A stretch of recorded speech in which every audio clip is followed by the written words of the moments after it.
ಪ್ರೀತಿ ಮಾಡೋದಾಕೆ ಪ್ರಿಯತಮೆಯನ್ನ ಕೊಲೆ ಮಾಡೋದು ಯಾಕೆ ಅಂತ ಹೇಳಿ ಬೆಂಗಳೂರಿನಲ್ಲಿ ಪ್ರಿಯತಮೆಯನ್ನೇ ಕೊಲೆಗೈದಿದ್ದಾನೆ ಪಾಪಿ. ಯುವತಿಯನ್ನ ಸ್ನೇಹಿತೆ ರೂಮ್ಗೆ ಕರೆದೊಯ್ದು ಕೊಲೆಯನ್ನ ಮಾಡಿದ್ದಾನೆ.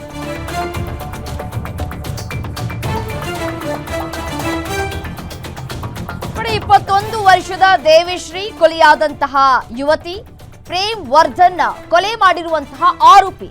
ಬೆಂಗಳೂರು ಉತ್ತರ ತಾಲೂಕಿನ ತಮ್ಮೇನಹಳ್ಳಿಯಲ್ಲಿ ನಡೆದಿರುವಂತಹ ಘಟನೆ ಇದು. ಪ್ರತಿಷ್ಠಿತ ಆಚಾರ್ಯ ಕಾಲೇಜಿನಲ್ಲಿ ಬಿಬಿಎಂ ವ್ಯಾಸಂಗವನ್ನ ಮಾಡ್ತಾ ಇತ್ತು. ಆಂಧ್ರ ಮೂಲದ ಯುವತಿ ವಿದ್ಯಾಭ್ಯಾಸಕ್ಕಾಗಿ ಇಲ್ಲಿಗೆ ಬಂದಿರ್ತಾರೆ ಬೆಂಗಳೂರಿಗೆ. ಪ್ರೇಮವರ್ಧನ್ ಜೊತೆ ಸ್ನೇಹಿತೆ ರೂಮ್ಗೆ ತೆರಳಿದ್ದಂತಹ ಯುವತಿಯನ್ನ ಕೊಲೆ ಮಾಡಿ ಪ್ರೇಮ್ ವರ್ಧನ್ ಎಸ್ಕೇಪ್ ಆಗಿದ್ದಾರೆ. ಮನೆಯವರು ಮಗಳಿಗೆ ನಿರಂತರವಾಗಿ ಕರೆ ಮಾಡಿದ್ರು, ಮಗಳಿಂದ ಯಾವುದೇ ರೀತಿಯಾದಂತಹ ರೆಸ್ಪಾನ್ಸ್ ಬಂದಿಲ್ಲ. ಈ ಹಿನ್ನೆಲೆ ಸ್ನೇಹಿತರ ಮುಖಾಂತರ ಕೊಲೆಯಾಗಿದ್ದಾಳೆ ಅನ್ನುವಂತಹ ಮಾಹಿತಿ ರವಾನೆಯಾಗಿದೆ. ಮಾದನಾಯಕನಹಳ್ಳಿ ಪೊಲೀಸ್ ಠಾಣೆಯಲ್ಲಿ ಎಫ್ಐಆರ್ ಕೂಡ ದಾಖಲಾಗಿದೆ. ತಲೆಮರೆಸಿಕೊಂಡಿರುವಂತಹ ಪ್ರೇಮ್ ವರ್ಧನ್ಗೆ ತಲಾಶನ್ನ ನಡೆಸಲಾಗ್ತಾ ಇದೆ. ಯುವತಿ ಮೃತದೇಹ ವಿಕ್ಟೋರಿಯಾ ಆಸ್ಪತ್ರೆಗೆ ರವಾನೆ ಮಾಡಲಾಗಿದೆ.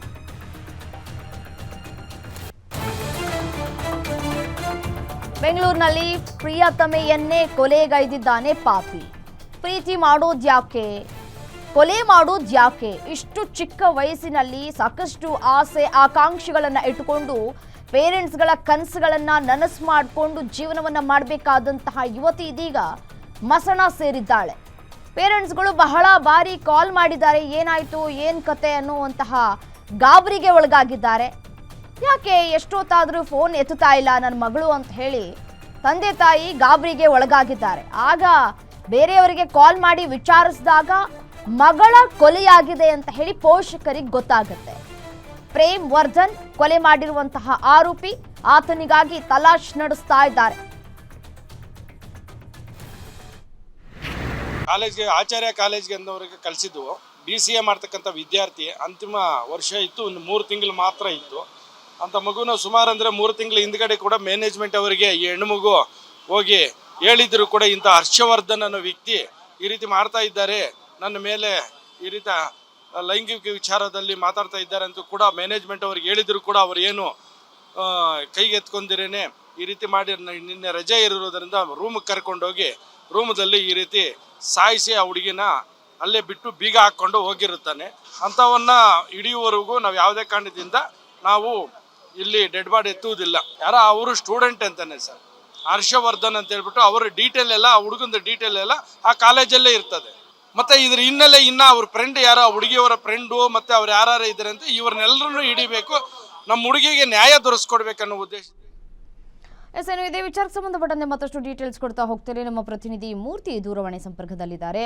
ಮೂರ್ತಿ, ಪ್ರೀತಿ ಮಾಡೋದು ಯಾಕೆ, ಕೊಲೆ ಮಾಡೋದು ಯಾಕೆ ಅಂತ ಹೇಳಿ ಯಾವ ಕಾರಣಕ್ಕಾಗಿ ಈಗ ಆಕೆಯನ್ನ ಕೊಲೆ ಮಾಡಿದ್ದಾನೆ, ಕಾರಣ ಏನಂತೆ ಡೀಟೇಲ್ಸ್ ಕೊಡ್ತಾ ಹೋಗೋದಾದ್ರೆ? ರಮ್ಯಾ, ಇದೊಂದು ಲವ್ ವಿಚಾರದಲ್ಲಿ ನಡೆದಿರುವಂತ ಒಂದು ಪ್ರಕರಣ. BBM ಓದ್ತಿದ್ದಂತ ಯುವತಿಯನ್ನ ಕತ್ತಿಸಿಗಿ ಕೊಲೆ ಮಾಡಿರುವಂತ ಒಂದು ಘಟನೆ ಬೆಂಗಳೂರಿನ ತಮ್ಮೇನಹಳ್ಳಿಯಲ್ಲಿ ನಡೆದಿರುವಂತದ್ದು. ಆಂಧ್ರ ಮೂಲದ 21 ವರ್ಷದ ದೇವಿಶ್ರೀ ಎಂಬ ಯುವತಿಯನ್ನ ಕೊಲೆ ಮಾಡಿರುವಂತದ್ದು. ಈಕೆಯನ್ನ ಕೊಂದು ಪರಾರಿಯಾಗಿರುವಂತವನು ಪ್ರೇಮವರ್ಧನು ಸದ್ಯ ಪೊಲೀಸರು ಹುಡುಕಾಟ ನಡೆಸ್ತಾ ಇದ್ದಾರೆ. ಆಚಾರ್ಯ ಹೆಸರುಘಟ್ಟ ಹತ್ರ ಬರುವಂತ ಆಚಾರ್ಯ ಪ್ರತಿಷ್ಠಿತ ಕಾಲೇಜಿನಲ್ಲಿ ಒಂದಾಗಿರುವಂತ ಆಚಾರ್ಯ ಕಾಲೇಜಿನಲ್ಲಿ ಇವರು ವ್ಯಾಸಂಗ ಮಾಡ್ತಿದ್ರು. ಹಾಗಾಗಿ ಈ ಒಂದು ಲವ್ ವಿಚಾರದಲ್ಲಿ ಈ ತರದೊಂದು ಮರ್ಡರ್ ಆಗಿರುವಂತದ್ದು. ಹಾಗಾಗಿ ಆತನ ಪತ್ತೆಗಾಗಿ ಇದು ಮಾಡ್ತಾ ಇದ್ದಾರೆ. ಮತ್ತೆ ಈಗಷ್ಟೇ ಮಾಜರುಗಳನ್ನ ಮುಗಿಸಿ ಮರಣೋತ್ತರ ಪರೀಕ್ಷೆಗಾಗಿ ಯುವತಿಯನ್ನ ಬೆಂಗಳೂರಿನ ವಿಕ್ಟೋರಿಯಾ ಆಸ್ಪತ್ರೆಗೆ ಸಾಗಿಸಿದ್ರು. ಈಗಷ್ಟೇ ಪೋಷಕರ ಮುಖಾಂತರ ಮರಣೋತ್ತರ ಪರೀಕ್ಷೆ ಕೂಡ ಈಗಷ್ಟೇ ಮುಗಿದಿದೆ. ನಿನ್ನೆ ಬೆಳಿಗ್ಗೆ 8:30 9 ಗಂಟೆ ಸುಮಾರಿಗೆ ಈ ಯುವಕನೊಂದಿಗೆ ಹೋಗಿದ್ದಂತ ಯುವತಿ ಈ ರೀತಿಯಲ್ಲಿ ಕೊಲೆಯಾಗೋ ರೀತಿಯಲ್ಲಿ ಪತ್ತೆಯಾಗಿರುವಂತದ್ದು. 21 ವರ್ಷದ ದೇವಿಶ್ರೀಯನ್ನ ಉಸಿರುಗಟ್ಟಿಸಿ ಕೊಲೆಗೈದ ಬಳಿಕ ಈ ಪ್ರೇಮವರ್ಧನ್ ರೂಮ್ ನಿಂದ ಡೋರ್ನ ಲಾಕ್ ಮಾಡ್ಕೊಂಡು ಹೊರಗಡೆ ಬಂದ್ಬಿಟ್ಟಿದ್ದ. ಆಗ ತಂದೆ ಜಯಂತ್ ಮಗಳಿಗೆ ಯಾವಾಗಲೂ ಕರೆ ಮಾಡಿದ್ರು, ಹಲವಾರು ಬಾರಿ ಕರೆ ಮಾಡಿದ್ರು. ದೇವಿಶ್ರೀ, ತನ್ನ ಮಗಳು ದೇವಿಶ್ರೀ ಅದನ್ನ ಫೋನ್ ಅನ್ನ ತೆಗೆದಿರಲಿಲ್ಲ. ಹಾಗಾಗಿ ಅವರ ಸ್ನೇಹಿತರಿಗೆ ಕರೆ ಮಾಡಿದ್ರು. ಹಾಗಾಗಿ ಈ ಮಾನಸ ಇದ್ಲು, ಈ ಮಾನಸನ ಮನೆಯಲ್ಲೇ ಇದು ದೇವೇಶ್ರೀ ಸ್ನೇಹಿತ ಇಬ್ಬರಿಗೂ ಕೂಡ ಸ್ನೇಹಿತರಾಗಿರೋಂತ ಮಾನಸನ ಮನೆಯಲ್ಲಿ ಇದೊಂದು ಕೊಲೆ ಆಗಿರೋಂಥದ್ದು. ಹಾಗಾಗಿ ಮಾನಸನ್ನ ಸಂಪರ್ಕ ಮಾಡಿದಾಗ ನನ್ನ ಮನೆಯಲ್ಲಿ ಇರುವುದಾಗಿ ಹೇಳಿದ್ರು. ಹಾಗಾಗಿ ಒಂದ್ಸರಿ ಮನೆ ಹತ್ರ ಹೋಗಿ ನೋಡಿ ಅಂತ ಹೇಳಿದಾಗ ಆ ಸ್ನೇಹಿತರೆಲ್ಲನೂ ಮನೆಯಲ್ಲಿ ಹೋಗಿ ನೋಡಿದಾಗ ಇದೊಂದು ಘಟನೆ ಬೆಳಕಿಗೆ ಬಂತು. ಏನು ಕೂಡ್ಲೆ ಏನು ಬಾಯ್ ಫ್ರೆಂಡ್ ಇದ್ದಾನೆ ಪ್ರೇಮವರ್ಧನ್ ಅಂತ, ಅವನಿಗೆ ಕರೆ ಮಾಡಿದ್ರೆ ಅವನ ಫೋನ್ ಕೂಡ ಸ್ವಿಚ್ ಆಫ್ ಆಗಿತ್ತು. ಹಾಗಾಗಿ ಇದೊಂದು ರೀತಿಯಲ್ಲಿ ಏನೋ ಲವ್ ವಿಷಯವಾಗಿನೇ ಇದೊಂದು ಮರ್ಡರ್ ಅಂತ ಈ ಮೇಲ್ನೋಟಕ್ಕೆ ಪೊಲೀಸರು ಏನು ಕಂಡುಕೊಂಡಿರೋದು. ಹೀಗಾಗಿ ಆತನ ಪತ್ತೆಗಾಗಿ ಬಲೆ ಬೀಸಿರೋಂಥದ್ದು. ಏನೋ ಆದಷ್ಟು ಬೇಗ ಆತನನ್ನ ಅರೆಸ್ಟ್ ಮಾಡ್ತೀವಿ ಅಂತ ಕೂಡ ಪೊಲೀಸರು ಹೇಳಿರೋಂಥದ್ದು. ಈಗ ಸದ್ಯ ಮರಣೋತ್ತರ ಪರೀಕ್ಷೆ ಇನ್ನೇನು ಮುಗೀತು. ಈಗ ಪೋಷಕರಿಗೆ ಮೃತದೇಹವನ್ನ ಹಸ್ತಾಂತರಿಸಿ ತನಿಖೆ ಶುರು ಮಾಡ್ಕೊಂಡಿರೋಂಥದ್ದು. ರಮ್ಯಾ, ಏನು ಒಂದೇ ಕಾಲೇಜ್ನಲ್ಲಿ ಓದ್ತಾ ಇದ್ರಾ ಇಬ್ರು, ಅಥವಾ ಈತ ಬೇರೆ ಕಾಲೇಜ್ನಲ್ಲಿ ಓದ್ತಾ ಇದ್ನ? ಪರಿಚಯ ಹೇಗಾಯ್ತಂತೆ ಈ ಯುವತಿಗೆ? ರಮ್ಯಾ, ಇಬ್ರು ಕೂಡ ಆಂಧ್ರ ಮೂಲದವರು, ಇಬ್ರು ಕೂಡ ಕ್ಲಾಸ್ಮೇಟ್ಸ್, BBME ಓದ್ತಾ ಇದ್ರು. ಏನು ಆಂಧ್ರದಿಂದ ಬಂದಿದ್ರು. ಹಾಗಾಗಿ ಏನು ಈಕೆ ಏನು PG ಒಳಗಿದ್ಲು.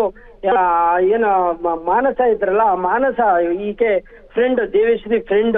ಈತನಿಗೂ ಈ ಏನು ಪ್ರೇಮವರ್ಧನ್ ಮತ್ತೆ ದೇವೇಶ್ರೀ ಇದ್ರಲ್ಲ, ಇವ್ರಿಗೂ ಕೂಡ ಮಾನಸ ಫ್ರೆಂಡ್. ಮಾನಸಂದ ರೂಮ್ ಏನಿದೆ, ಒಂದು ಯಾವ್ದೋ ಒಂದು ರೆಸಿಡೆನ್ಸಿ ಮನೆ ಮೇಲ್ಗಡೆ ಒಂದು ರೂಮ್ ಅಲ್ಲಿ ವಾಸ ಆಗಿದ್ರು. ಇದರಲ್ಲಿ ಸಹಜವಾಗಿ ಹೋದಾಗೆ ಆ ಮನೇಲಿ ಹೋಗಿ ಏನ್ ಮಾತಿಗೆ ಮಾತು ಬೆಳೆದು ಈ ರೀತಿಯಿಂದ ಒಂದು ಪ್ರಕರಣ ನಡೆದಿರುವಂತದ್ದು. ರಮ್ಯಾ, ಓಕೆ, ಥ್ಯಾಂಕ್ ಯು ತಮ್ಮ ಮಾಹಿತಿಗೆ.